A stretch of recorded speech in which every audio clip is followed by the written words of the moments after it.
Вот как она делает ас. Вот так вот она делает ас.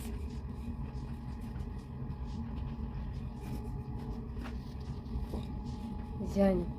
Акылды? Моя принцесса, моя помощница, мамина помощница. Вот. Наша будущая звезда. Пока знакомьтесь, она и ее сестренка Жасмина, Айсауле и ее сестренка Жасмина. Аллахуса в будущем будет миллионер, миллиардер, ютуберами, который весь мир будет знать о них, о них, о них, о них. Успешными актрисами, миллионерами, а нет, миллиардерами, звездами. Еще они будут певица, Айсауле и Жасмина. Встречайте! Ну, Жасмина сейчас играется на улице, конечно. Айсаулешки сейчас Аллауса завтра 8 будет, Жасминки 2,5. Ну, мамка, дай ты уже тесто. Известно в ютубе. Ну ладно, молодец. Аминь.